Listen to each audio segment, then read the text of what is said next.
Hola. Hola. Hola. Ya sé que te lo han dicho muchas veces. Muchas. Llevan diciéndolo varios meses. Y sé que es la segunda crisis mundial que pasas en tu vida. Primero económica y ahora sanitaria. Menuda mierda. Y seguramente tengas miedo o ansiedad. O pienses que las cosas no van contigo. Pero no es así. Te afecta. Y mucho. Pero con muy pocos gestos podemos ayudarnos. Y prevenir el contagio del coronavirus.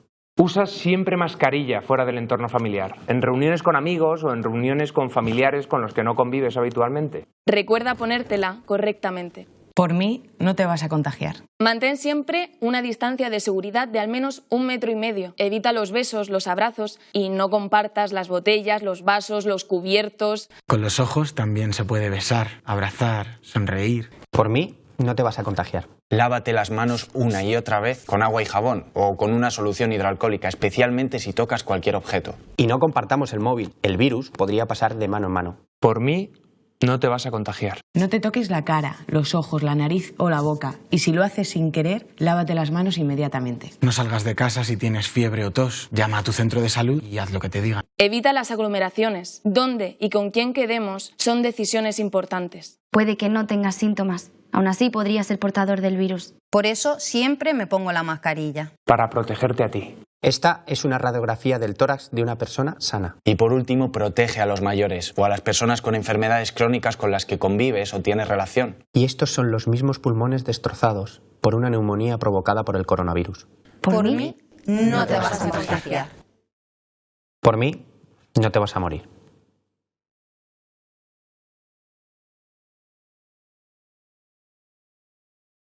And I'm ashamed, baby, 'cause I've been in pain lately. Oh, and I don't know why I'm staying that night. Siempre han estado ahí, trabajando, observando y estudiando elementos que la mayoría no sabemos que existen, esforzándose para que todos estemos mejor, luchando contra pandemias de manera anónima, buscando remedios, ofreciéndonos medicamentos para plantarle cara a enfermedades, dándonos apoyo cuando ya creemos que hemos perdido la batalla. En el programa de hoy hablaremos de los verdaderos héroes que se enfrentan en primera persona contra la COVID-19. Esos trabajadores que sin su esfuerzo estaríamos completamente perdidos.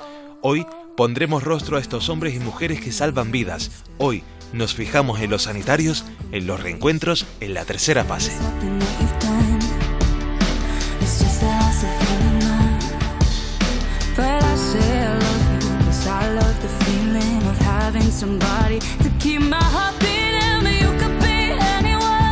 Para descubrir cómo están los sanitarios tenemos que acudir hasta uno de los centros hospitalarios más importantes de Canarias, el Hospital Universitario de Gran Canaria Dr. Negrín. Actualmente sus puertas son las que más se abren para recibir a pacientes con coronavirus. En este caso estamos en el meollo de la cuestión, que es la sanidad. Y hemos venido a uno de los hospitales más grandes que hay en Canarias, que es el Hospital Dr. Negrín, y estoy con su gerente, que es el doctor Jesús Morera ahora. Encantado de estar por aquí. Un placer recibirle. Las enfermedades todas dejan secuelas siempre. Bueno, y ahora me pregunto, ¿qué secuelas, qué cicatrices, qué marcas ha dejado el coronavirus en los centros hospitalarios canarios y en su personal? Bueno, básicamente en el personal sobre todo ha dejado bastante cansancio. Fue una etapa muy dura y el personal que estuvo francamente comprometido acabó exhausto, ¿no? Esta es una realidad que la vivimos todos los hospitales y este no ha sido una excepción. Y luego desde el punto de vista del funcionamiento, pues claro, estuvimos varios meses dedicados, no voy a decir exclusivamente porque no es verdad, pero dedicados mayoritariamente al COVID, con la necesidad de bloquear otras actividades. Entonces, en cuanto al funcionamiento, pues claro, empeoraron las listas de espera, que curiosamente no empeoraron en volumen, o sea, no, porque como no introducíamos pacientes a la lista de espera tampoco los sacábamos, se quedó balanceado, pero lo que sí empeoró fue el tiempo medio que estaban los pacientes esperando. Ahora tenemos una lista de espera más envejecida. Y esto, pues claro, son pacientes que una vez que se reactivó la actividad demandaban el que ya llevaban esperando un tiempo prolongado, y esto lo hemos intentado corregir estos tiempos, pero todavía no ha sido suficiente para corregirlo. Tuvimos un cierto nivel de optimismo, que sí habíamos hecho muy bien los deberes, etcétera, etcétera, y que no había sido un impacto muy fuerte, por lo menos en Canarias. Tenemos esa misma sensación cuando estamos viendo que estos contagios que están produciendo nuevos datos de hospitalizaciones y de... Bueno, lo que está claro es que aquellos aquello fue efectivo, francamente efectivo. Es decir, evitamos el gran colapso que vimos en algunas ciudades de la península o en otros países. Esto lo evitamos aquí y el confinamiento fue efectivo y las medidas que se tomaron fueron efectivas. Pero lo que sí que es una realidad es que el virus no había desaparecido. Nosotros en ningún momento hemos tenido la sensación, por el laboratorio, aquí tenemos el laboratorio de microbiología que hacemos los diagnósticos de PCR de la mitad de la isla, nunca hubo 3-4 días sin que hubiera ningún caso, o sea que el virus ha estado circulando. Entonces, ¿aquello fue efectivo? Sí, pero no suficiente en el sentido de que el virus sigue circulando y ahora pues se ha reactivado. Esta es la realidad. Quizás se ha relajado un poco la sociedad en ese sentido. La impresión que tuvimos en aquel momento era que teníamos pocos casos y de hecho los teníamos y que íbamos a prepararnos para una siguiente posible oleada.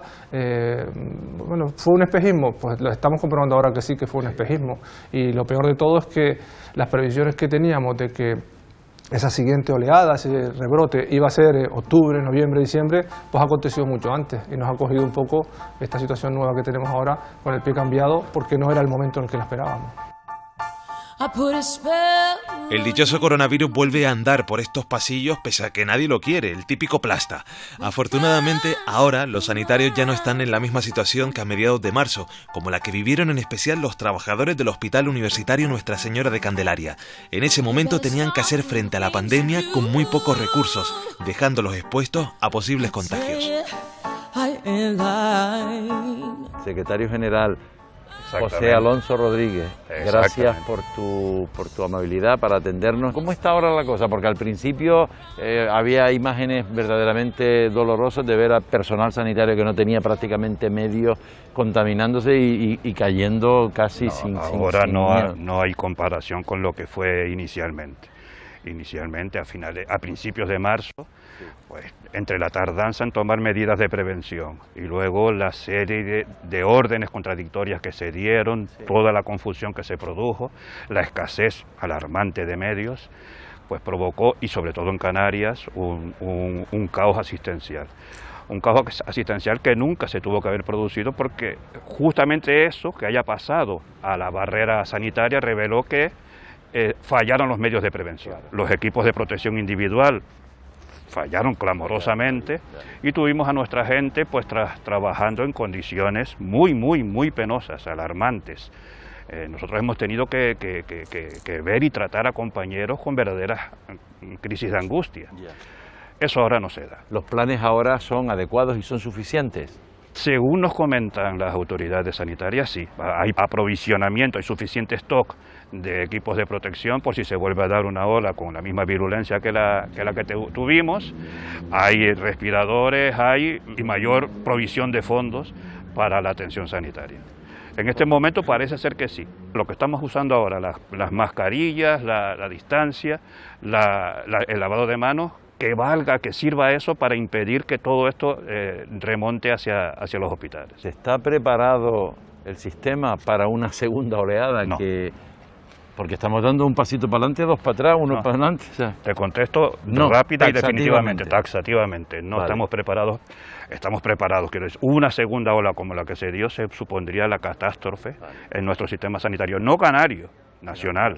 Un caos asistencial y el económico que le va a su rebufo, el caos económico va justo a continuación. A nivel económico, en las compensaciones que han podido recibir, ¿se han producido esas compensaciones por el esfuerzo que ustedes han hecho? Estamos todavía en negociación, es verdad, se han puesto sobre la mesa por parte del Servicio Canario de Salud unos 19 millones de euros para compensar al personal sanitario.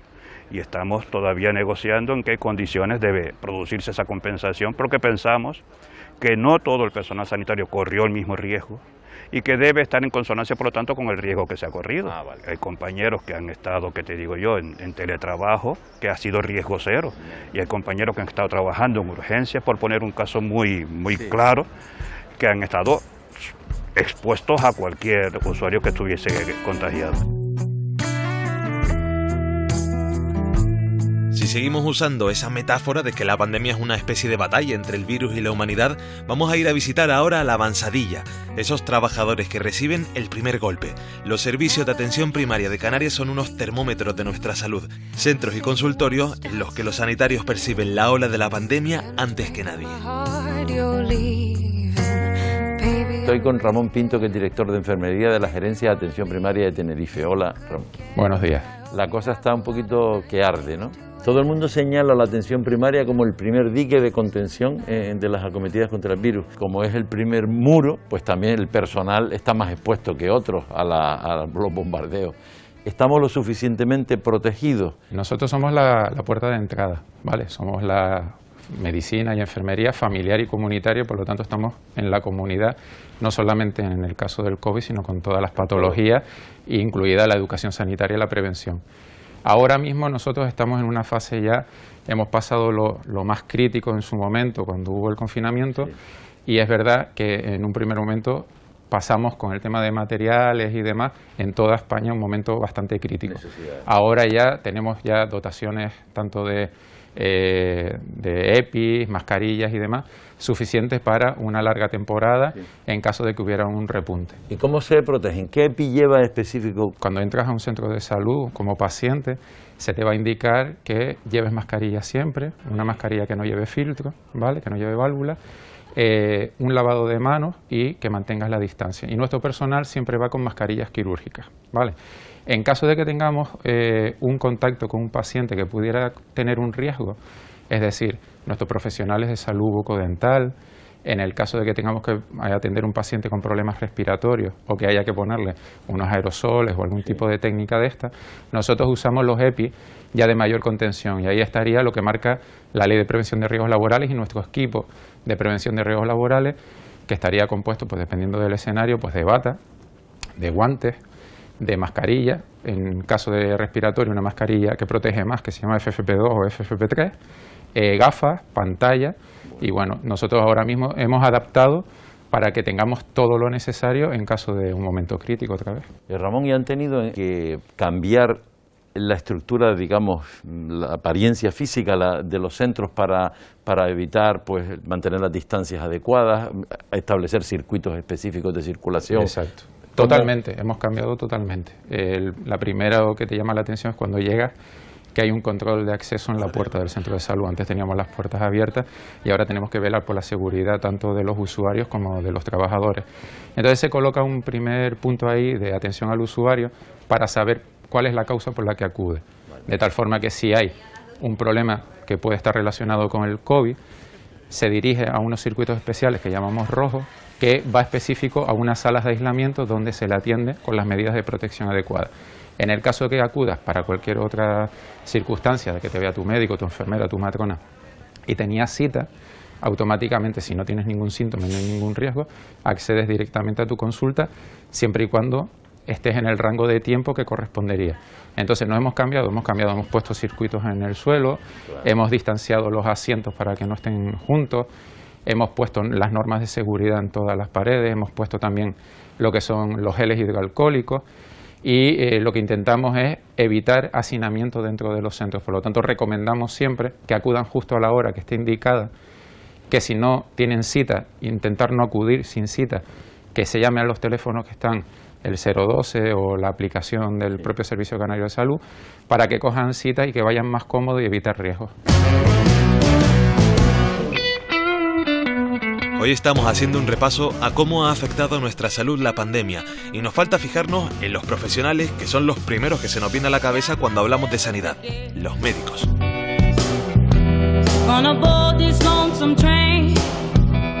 Estamos en el Colegio de Médicos Oficial de Santa Cruz de Tenerife, que es también la sede del Sindicato Médico Canario. Durante la época del desconfinamiento, en fin, ustedes solicitaron que se aumentaran los medios humanos y sanitarios para contener el virus como primera medida, ¿no? ¿Se hizo caso a esta reivindicación y estamos llevándolo mejor ahora? No del todo. Bien. Ellos mismos habían planteado a la Administración que una de las medidas básicas era tener dimensionadas las plantillas en la manera adecuada a la demanda que se había generado.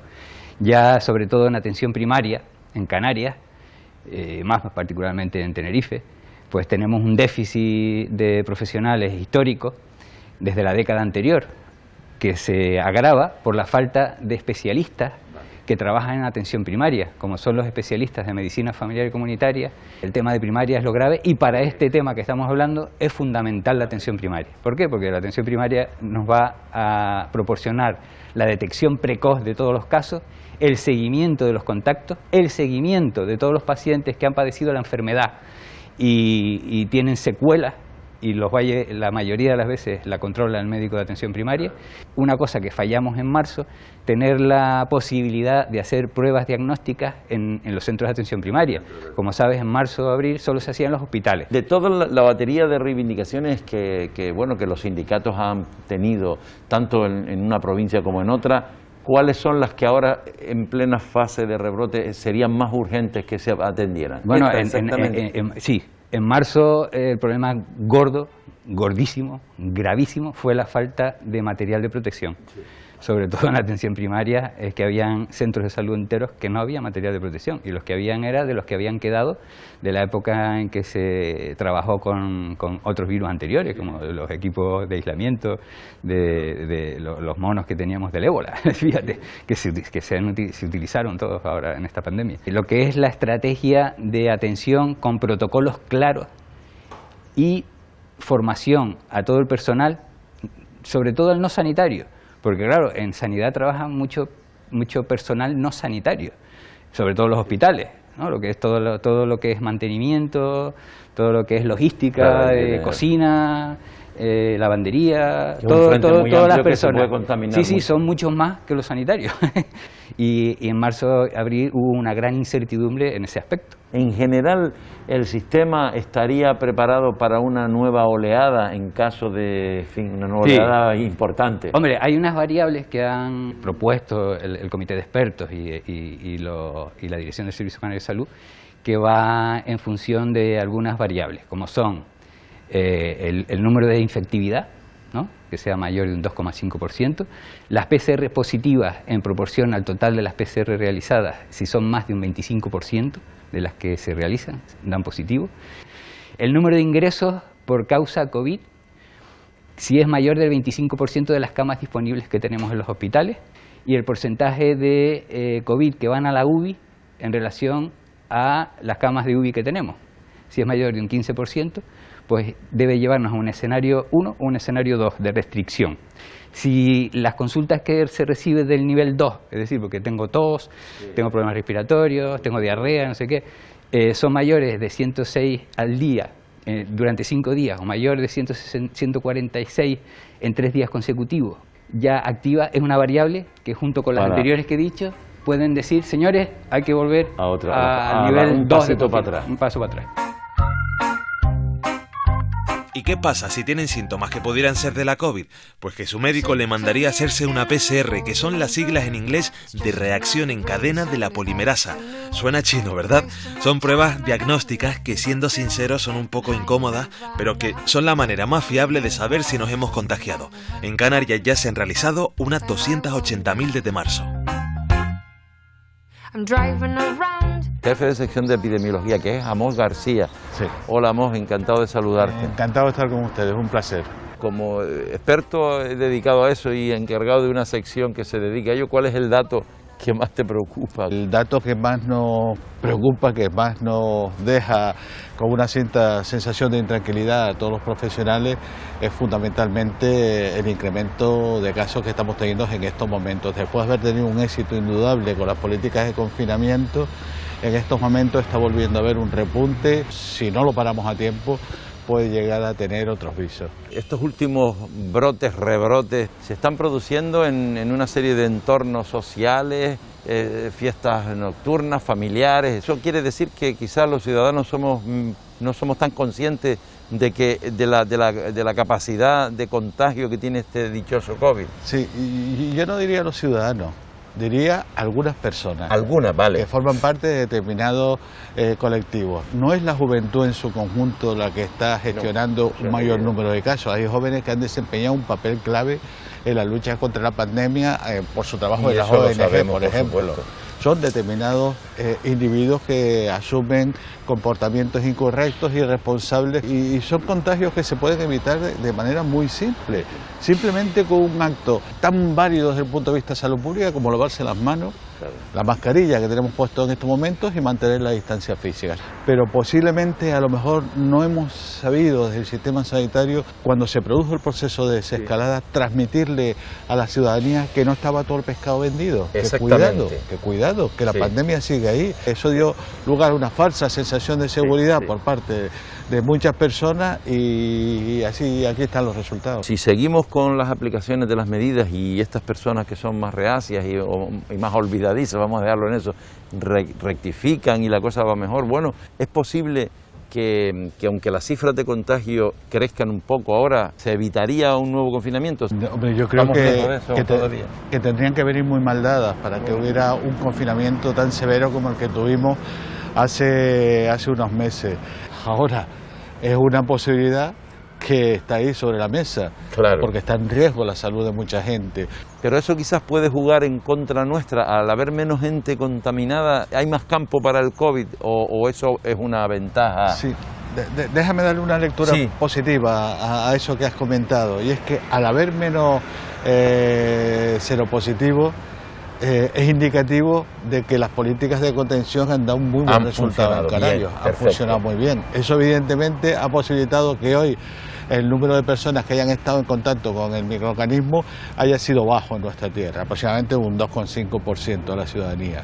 Esto nos deja un campo más amplio para tener posibilidades de que haya más enfermos. Sí, siempre y cuando no se cumplan las recomendaciones que se dan desde el ámbito sanitario. Todo conduce al mismo. Exactamente. Fíjate, lo que ha supuesto que llegue al mundo un microorganismo que ha sido capaz de distorsionar la vida de la manera que la ha distorsionado.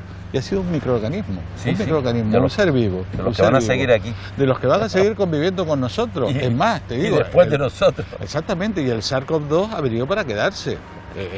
La vacuna lo que va a hacer es modular el impacto que va a tener en nuestra sociedad, pero ha venido para quedarse.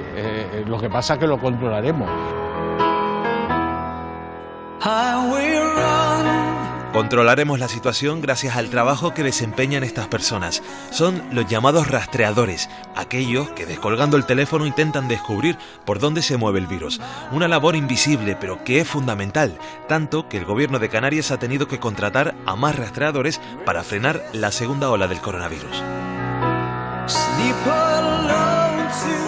Estoy con Yodalis Pérez, que es doctora de atención primaria y rastreadora de COVID, que el término ya es un poquito así. ¿Cuántos rastreadores tenemos en Canarias? La plantilla ha ido aumentando. En el caso de rastreadores, actualmente somos alrededor de 100 personas, porque el número de casos en Gran Canaria pues, ha aumentado considerablemente, con lo cual ha habido la necesidad de aumentar la plantilla de rastreadores. Llevamos un montón de tiempo hablando de los rastreadores, pero yo nunca me había encontrado así, entre tanto rastreador. ¿Qué es lo que hace un rastreador? ¿Qué se necesita para ser rastreador? Bueno, un rastreador es una persona que se dedica básicamente a rastrear los contactos que ha tenido una persona que da positivo al COVID-19. O sea, a partir de un caso positivo que nos reportan desde el hospital, comienza la labor de rastreo. Que la labor de rastreo es detectar toda persona que ha estado hasta 48 horas antes de que comience la persona a sentirse mal o algún síntoma por menos de 2 metros y por más de 15 minutos cerca de esa persona. Ya se diga ámbito familiar, compañeros de trabajo, amigos, personas que han compartido en algún local. Esas son las personas a las cuales nosotros rastreamos. O sea que si no se da ese tipo de condiciones, no se sigue. Exactamente. Aunque se sepa que pudo haber estado, ¿no? Exactamente. El número de contactos estrechos, o sea, el número de personas que rastreamos, depende del caso positivo, o sea, de los lugares donde ha estado y de las personas con las que ha tenido contacto. Y una vez que se tiene un contacto seguro que han tenido o tienen síntomas, ¿cómo se actúa? ¿Qué proceso se sigue? Lo primero es contactar con el positivo, que el positivo es el que nos aporta el nombre y los datos de las personas con las cuales ha tenido contactos estrechos. Se llama a cada una de esas personas, que son los contactos estrechos, se le indica su prueba PCR y se aísla por 14 días. O sea, el periodo de aislamiento es un periodo que comienza por 14 días a partir del último día en que tuvo contacto con ese positivo. Por poner un ejemplo, si el día 1 de agosto fue el último día en que ellos estuvieron juntos, compartieron, se tomaron un café o una cerveza, pues se cuentan 14 días a partir del día 1, o sea que hasta el día 15 sería el periodo que tiene que estar aislada esa persona. Aislada es no poder ir al supermercado, tener que estar solo en una habitación, no puede contactar con los demás restos de personas del núcleo familiar, sus utensilios domésticos tienen que estar todos independientes, su ropa, o sea, su basura, todo. O sea, es un aislamiento en su habitación. Si una persona ha estado en contacto directo con un infectado, con una persona que está infectada, pero se le hace PCR y da negativo, ¿qué hace esa persona? Vale, igualmente el periodo de aislamiento es el mismo. O sea, el resultado de la PCR no varía en cuanto al periodo de aislamiento. El aislamiento son 14 días, independientemente de que la PCR dé negativa, porque en cualquier momento de esos 14 días el paciente puede desarrollar un síntoma, aunque sea ligero, que ya sería candidato de una segunda PCR, igualmente podría transmitir la enfermedad. O sea que el periodo de seguridad para no transmitir la enfermedad a otra persona son los 14 días. La labor se nos está haciendo un poco cuesta arriba porque el tipo de paciente ha cambiado y ya más que todo los pacientes que están apareciendo son pacientes de edad joven, o sea, son pacientes jóvenes, incluso algunos que menores de 18 años, y con un número de contactos mucho mayor, y se reúnen con amigos, se van a apartamentos vacacionales, entonces claro, el número de contactos pues ha aumentado. Y hablando de gente joven, aquí está Paco, que es verdad que hace como unos 40 años que ya no se le puede considerar un chiquillo, pero sigue siendo muy moderno. Por eso Paco se ha descargado en su móvil la aplicación Radar COVID, una herramienta hecha en Canarias que nos avisa si hemos estado cerca de una persona con coronavirus.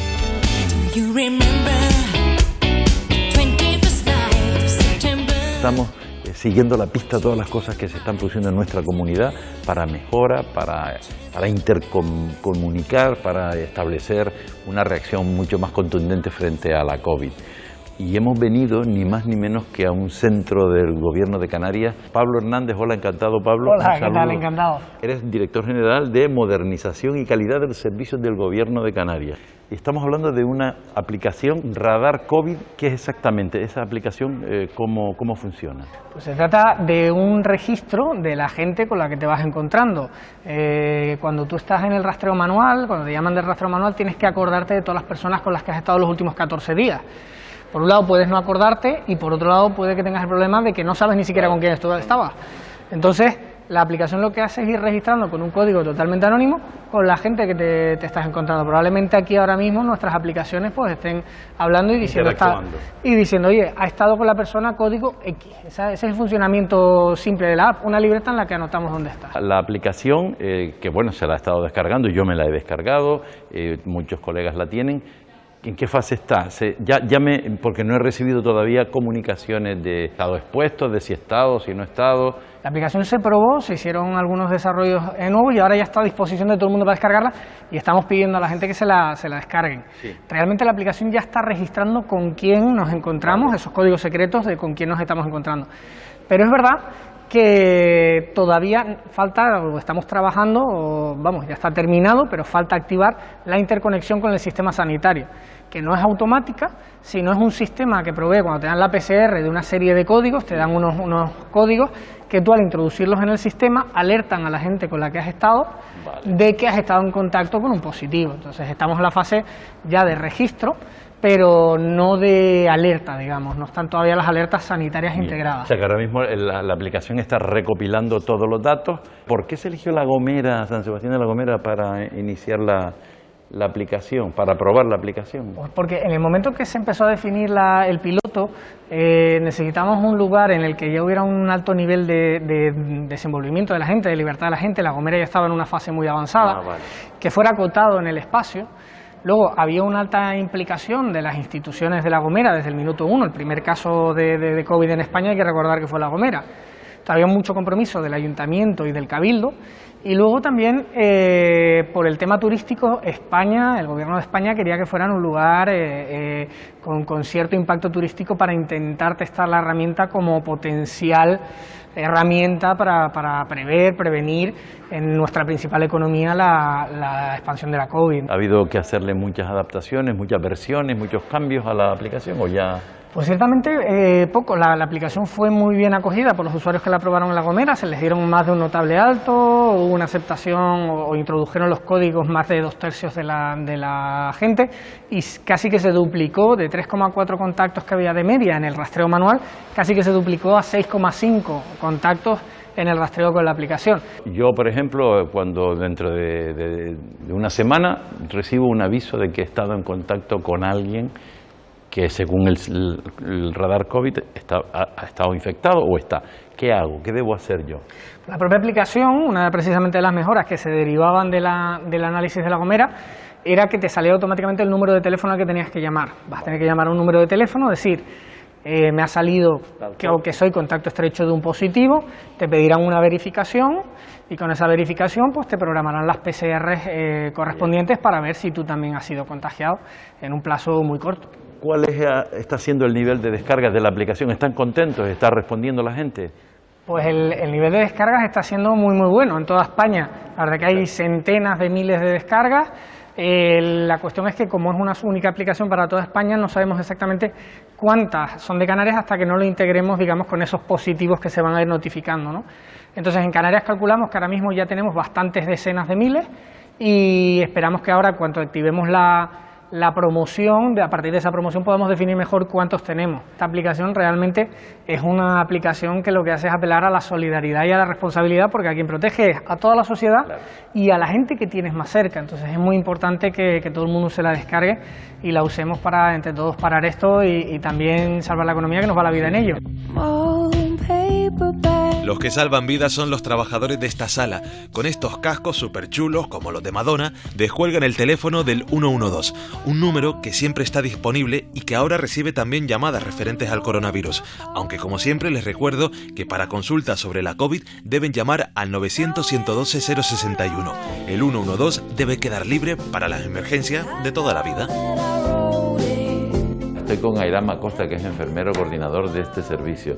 Gracias por recibirnos y esperemos que podamos iluminar un poco toda la cosa que hay referente a la COVID y a las urgencias. El servicio del 112 es un teléfono que está recogiendo de todo, ¿no? Pero se ha especificado en un teléfono propio para derivar todo relacionado con el COVID. Cuando empezó pues toda esta situación que nos tocó vivir, se vio la necesidad de generar un teléfono aparte al teléfono de emergencias 112 para poder dar a la población información, consejos y hacer un seguimiento de esos casos que pudieran dar como resultado, ¿no?, haberse contagiado o ser positivos en coronavirus.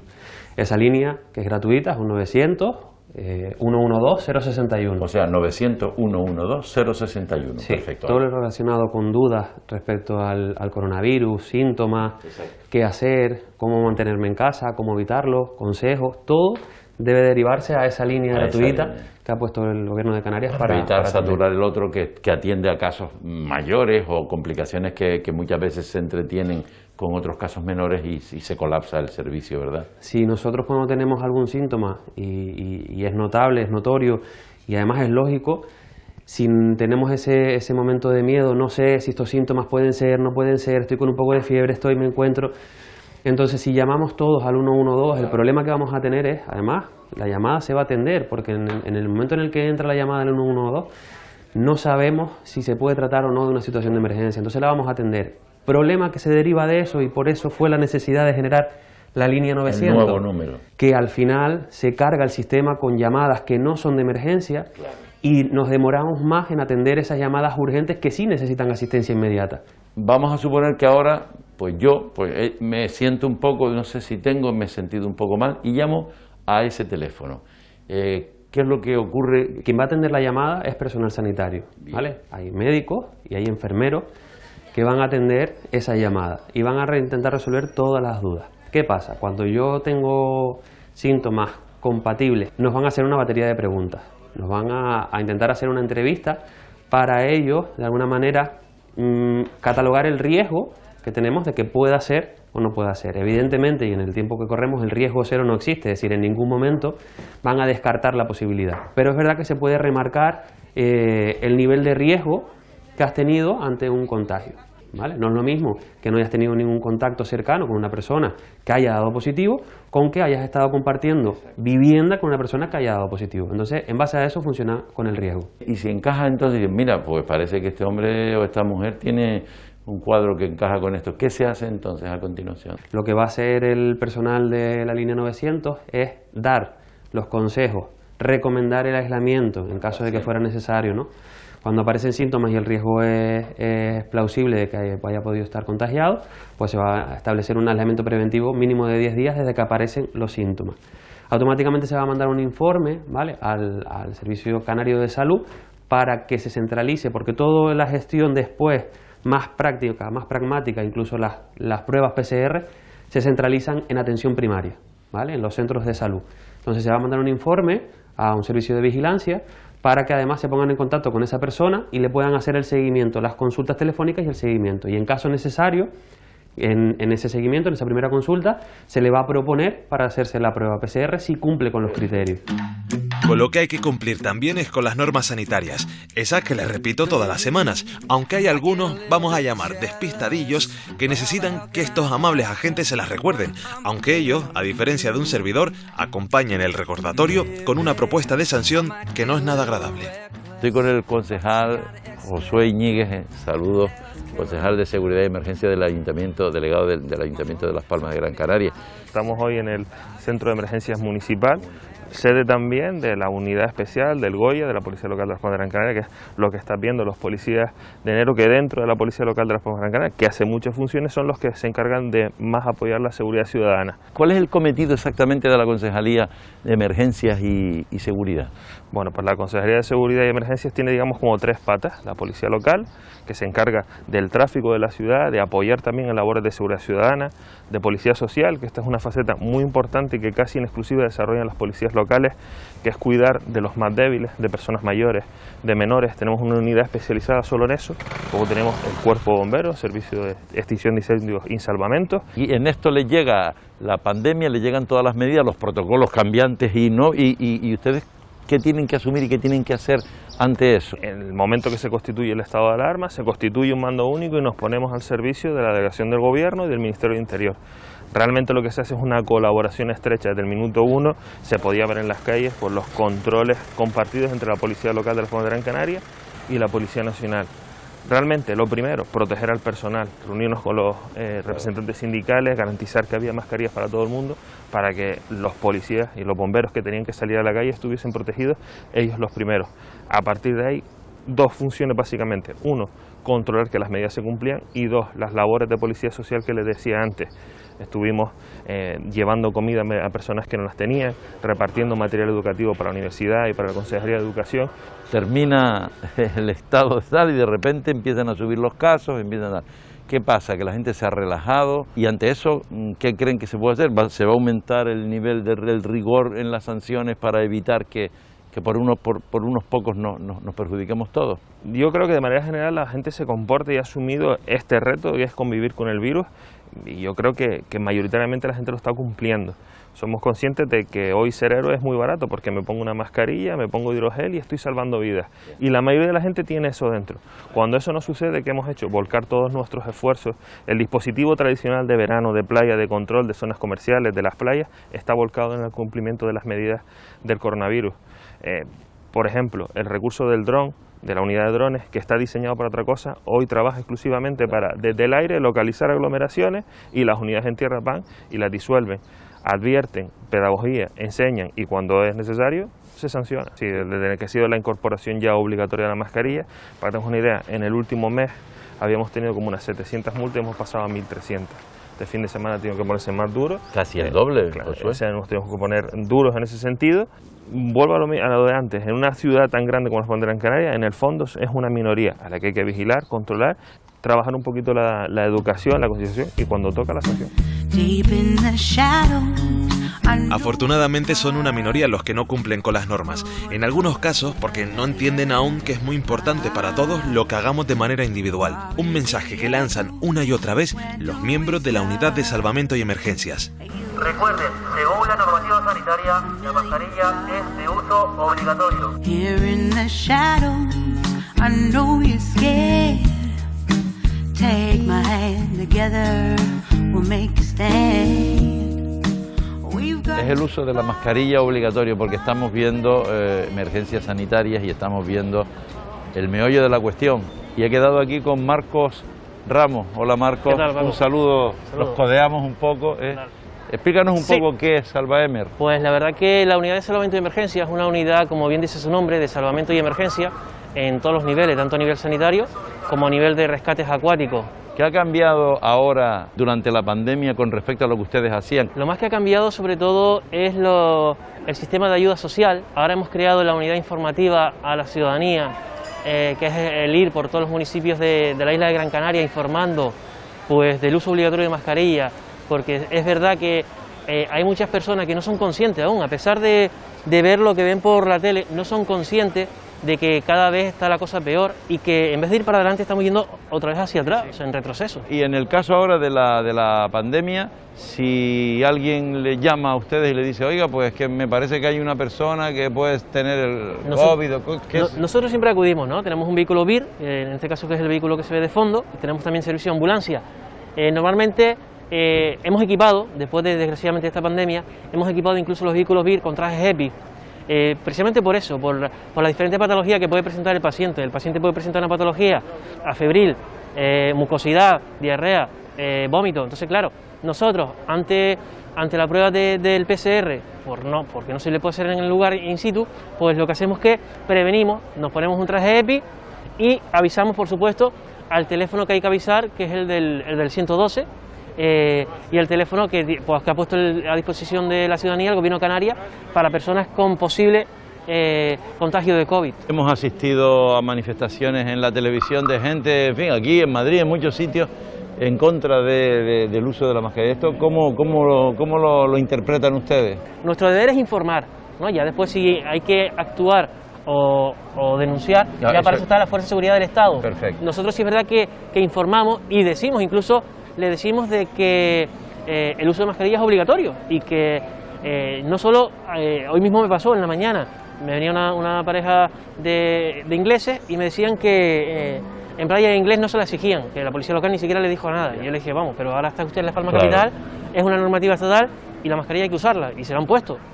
Pero sí es verdad de que hay gente que no es consciente, ¿eh? La verdad que es triste cuando cualquier miembro de emergencia se acerca a la ciudadanía, por favor, el uso de mascarilla, y te increspan incluso, y te dice, pero si te lo digo por tu bien, o sea, no es por mí, es por ti, o sea, es por tu salud. Pero sí es verdad que los hay, desgraciadamente los hay.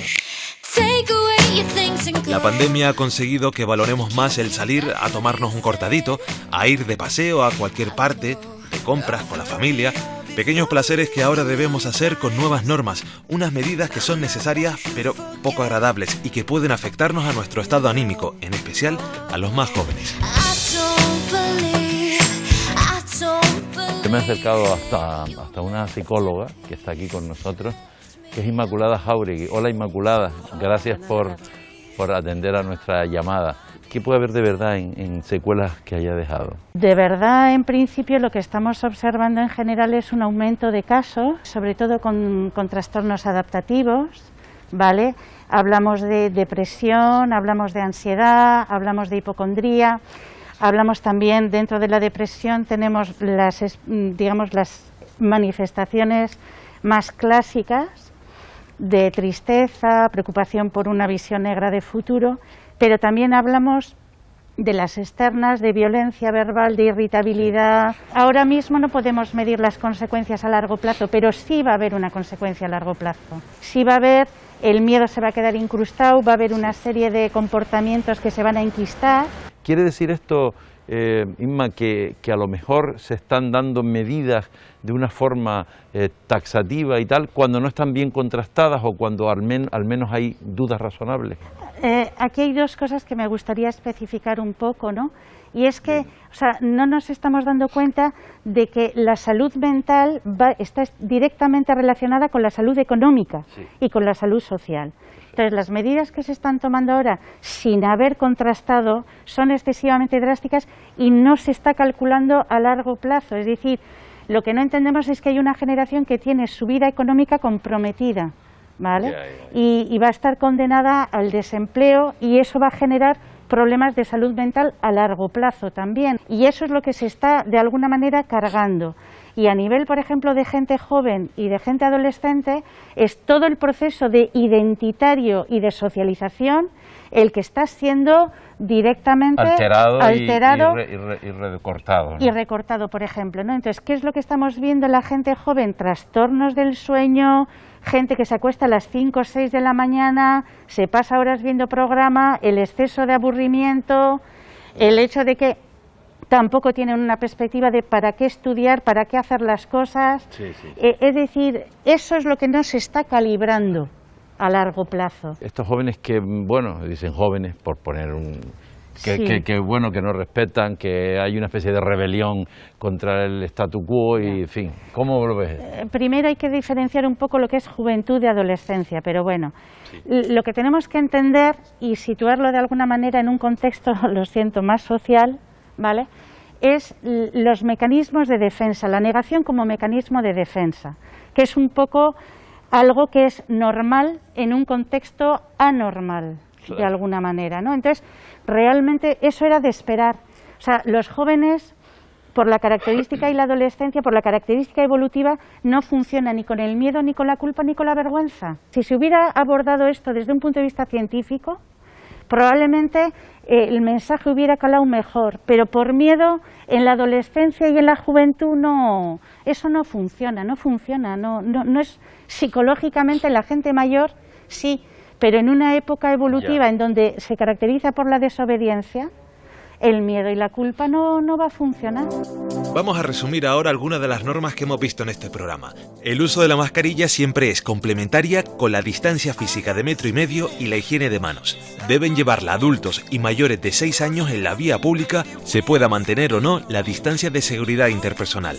Solo te puedes quitar la mascarilla por motivos justificados, como una enfermedad respiratoria, una discapacidad o alteraciones de conducta, o también al realizar actividades incompatibles con su uso, como una actividad física intensa. Es obligatorio también su uso en un coche particular hasta 9 plazas si los ocupantes no conviven. Hay que llevar la mascarilla en los establecimientos de hostelería y restauración, solamente te la puedes quitar cuando vayas a echarte el enyesque. Es obligatorio el uso correcto de la mascarilla, es decir, cubriendo durante todo el tiempo nariz y boca por completo. Ha de estar adecuadamente ajustada a la nariz y la barbilla, de modo que impida la expulsión de secreciones respiratorias al entorno. Si no, es que no sirve para nada. La máxima es: yo te protejo, tú me proteges. Y recuerda que si tienes cualquier síntoma asociado con la COVID-19, como tos, fiebre o dificultad al respirar, quédate en casa y llama al teléfono de información coronavirus del Gobierno de Canarias, 900-112-061. Y en el próximo programa haremos un recordatorio de las principales normas que nos afectan a todos como sociedad. Si queremos evitar situaciones como las que vivimos durante el estado de alarma, todos debemos de ser responsables y cumplir con las normas sanitarias. Así que cojan papel y boli, porque la próxima semana hacemos un repaso a toda la nueva normativa en los reencuentros en la tercera fase.